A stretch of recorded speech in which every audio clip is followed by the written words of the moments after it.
Atenção! Vai começar agora uma teleaula de automação do curso profissionalizante. Este módulo tem um total de 20 aulas. Hoje, você vai assistir a teleaula número 17. Bons estudos!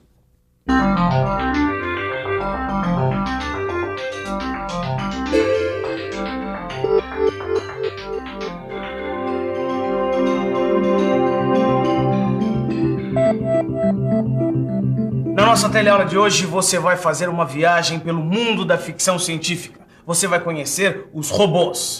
Os robôs. Só que eles estão um pouco exaltados, porque os robôs de verdade não tem nada a ver com os robôs de ficção científica. Como você pode ver, eles são feios, surdos, mudos e burros.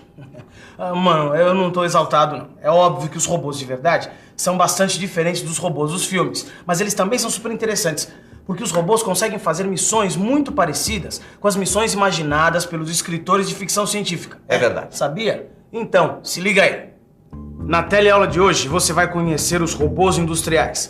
Vai ver como é a sua estrutura e como esses robôs são controlados.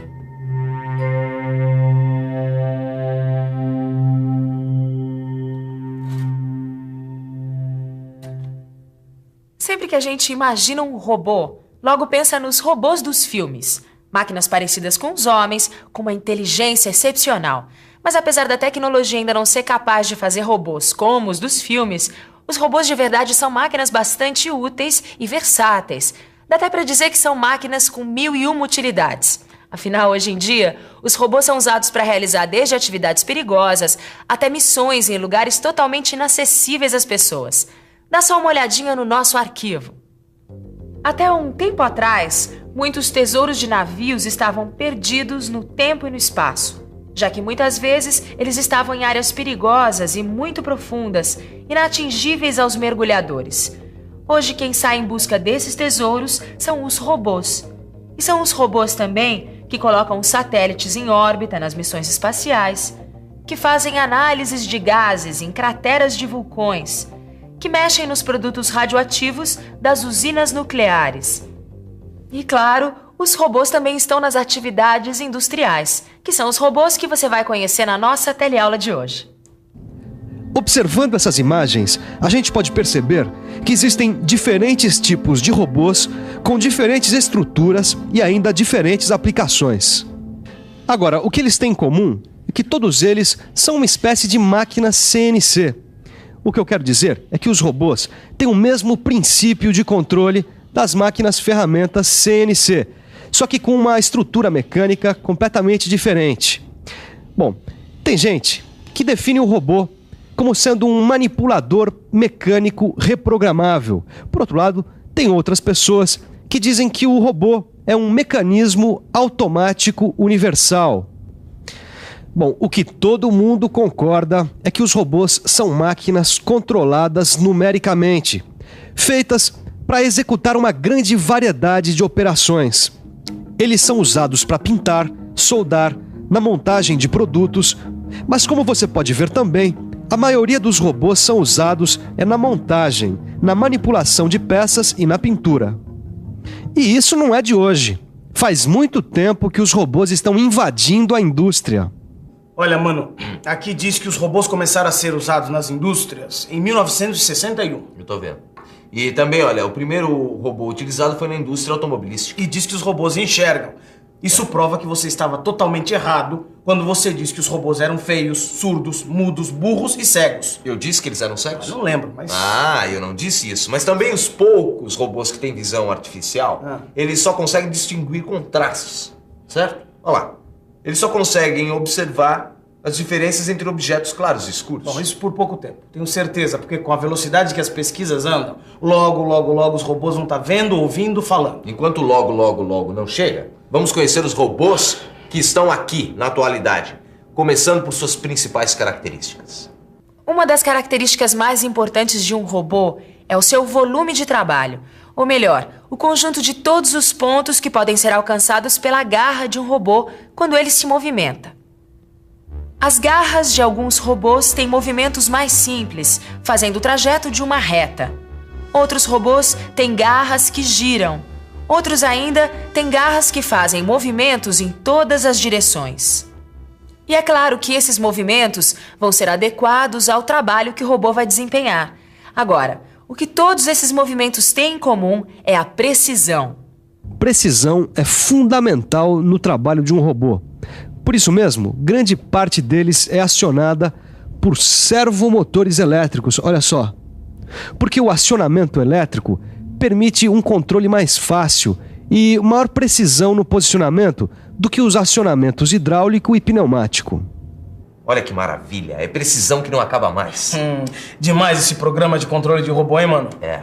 Você sabia que esses movimentos são feitos através de um servomotor elétrico, né? Lógico, eu sei. Só falta sair falando. Oh, mas para de comparar o homem com o robô.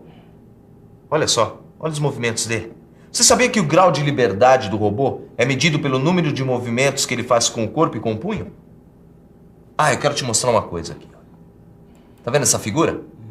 O corpo desse robô faz movimentos angulares com o antebraço, na letra A, e movimentos angulares com o braço, na letra B, e movimentos de rotação na base, na letra C. Já com o punho, na letra E, ele faz movimentos angulares e de rotação na letra P.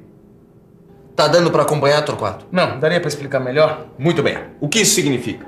Que o número de graus de liberdade desse robô é 5, porque é o número de movimentos que ele faz. Presta atenção. Quando o corpo se movimenta, ele define a posição do centro da garra. E são os movimentos de punho que orientam a garra. É demais, né? Ele se mexe todo. E olha que são movimentos super complexos. Tem robôs nas indústrias automobilísticas que manipulam ferramentas super complicadas. A ferramenta fixada no punho dos robôs é chamada de órgão terminal. É o conjunto do corpo e do punho dos robôs que vai definir como esse órgão terminal vai se mexer e executar uma tarefa. Agora, dependendo da atividade que o robô vai desempenhar, o órgão terminal vai ser diferente, já que ele pode empunhar desde uma pistola de tinta até um aplicador de solda a ponto. A gente já viu o que são os órgãos terminais, o volume de trabalho dos robôs, mas e a estrutura mecânica? Como será que são feitos o corpo e os punhos do robô? É claro que, como tudo no robô, a estrutura mecânica pode ser mais ou menos complexa, dependendo do volume de trabalho, de quantas peças vão formar o corpo e o punho do robô, que por sua vez vão definir os movimentos desse robô. Olha, Torquato, as juntas se movimentam através do acionamento do servomotor elétrico e de sistemas de transmissão mecânica. Isso. E a estrutura deles ainda é composta por engrenagens, polias, correias dentadas, por sensores e por redutores de velocidade. É isso mesmo. Tudo mecânico e eletrônico, sem nervos nem músculo. Mas você insiste, né? Voltando ao que interessa, como será que os movimentos dos robôs são controlados?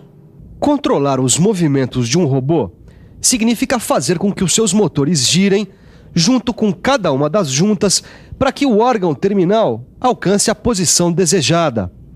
Como você já viu, o controle dos robôs é muito parecido com o das máquinas ferramentas CNC.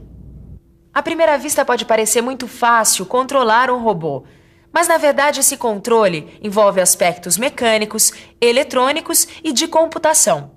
Afinal, cada ponto do movimento do órgão terminal pode ter uma orientação diferente.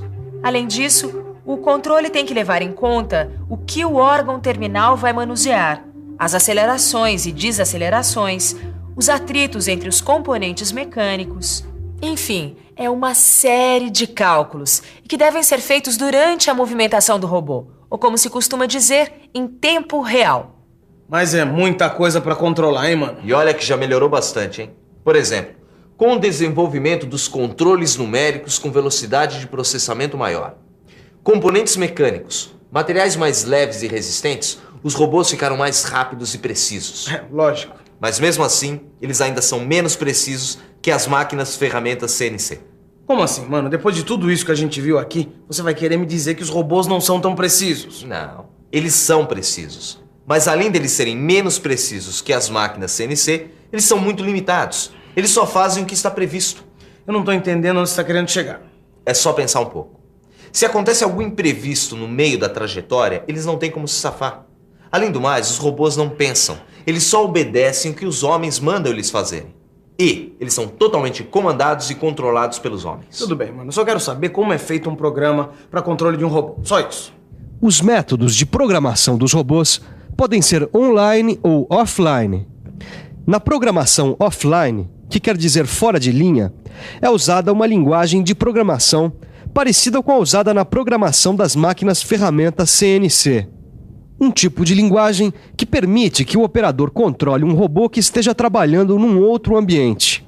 Na indústria automobilística, por exemplo, esse tipo de programação é usado para controlar os robôs que executam a solda de ponto nas carrocerias dos carros, uma vez que alguns pontos de solda estão localizados em regiões de difícil acesso. Só que esse tipo de programação ainda tem muitas limitações. Por isso, a mais usada ainda é a programação online, que é feita no mesmo ambiente onde está o computador, através de um painel de controle como esse aqui, chamado Teaching Box, que pode ser traduzido como caixa de ensinamento, ou ainda painel de controle manual. Vamos dar uma olhada nele mais de perto. Através desse painel, a gente movimenta os eixos do robô até o primeiro ponto da trajetória desejada. E essa posição é armazenada na memória do comando numérico. A seguir, a gente desloca o órgão terminal para o próximo ponto. E esse novo ponto é armazenado, e assim por diante. Enfim, armazenando cada ponto da trajetória e do movimento do órgão terminal, a gente ensina o robô o que ele deve fazer. Nesse tipo de programação automática, o trabalho do usuário, como você viu, é programar o robô para que ele repita exatamente o que foi ensinado a ele. E essa é justamente a desvantagem desse método de programação. Afinal, a cada nova tarefa, é necessário interromper a produção para ensinar ao robô essa nova tarefa. Tarefa. Mano, dá pra você falar qual é a função do robô nas indústrias? Torquato, a função é carregar materiais. Eles carregam e descarregam máquinas e distribuem materiais nas bandejas ou estrados. Tem robôs sendo utilizados nas montagens de produtos. Aliás, tem robôs sendo utilizados em muitas coisas. Porque como o robô é uma máquina universal, as pessoas sempre encontram novas aplicações para eles. Tudo bem, mano. Já que você insiste, o robô não é uma réplica do homem como nos filmes. Mas por tudo que a gente viu aqui, dá pra perceber que o robô substitui o homem como uma máquina-ferramenta. É isso? É isso mesmo, e isso em grande escala. Tem algumas indústrias automobilísticas com estações de soldagem totalmente automatizadas, com robôs que trabalham ao mesmo tempo com vários modelos de carros diferentes. A indústria automobilística é uma das principais usuárias de robôs. Nas estações de soldagem de carrocerias de algumas dessas fábricas, praticamente todo o processo é feito por robôs. Através de um sistema de identificação, a carroceria, ao passar pela estação, é identificada. E a partir dessa informação, é acionado o programa específico para o modelo que foi identificado, o que permite que uma mesma linha trabalhe com diferentes modelos de automóveis de um modo flexível. Flexível. Já ouvi essa palavra mais de 1000 vezes nesse telecurso de automação. É claro, e se não fosse essa tal de flexibilidade, certamente você não poderia estar fazendo essa pesquisa de robôs no seu computador. Tá bom, mano, tá bom. E você, para aprender direitinho, é bom fazer uma revisão sobre a flexibilidade dos robôs. E atenção, se liga aí que é hora da revisão. Na teleaula de hoje, você viu que os robôs são máquinas CNC. Viu que os robôs desenvolvem, principalmente, atividades de soldagem, manipulação de peças e pintura. E viu que o número de graus de liberdade de um robô corresponde à sua capacidade de movimento. Viu só como os robôs são super interessantes? Para você saber mais sobre eles, é só consultar no seu livro. É isso aí. Tchau, até a próxima.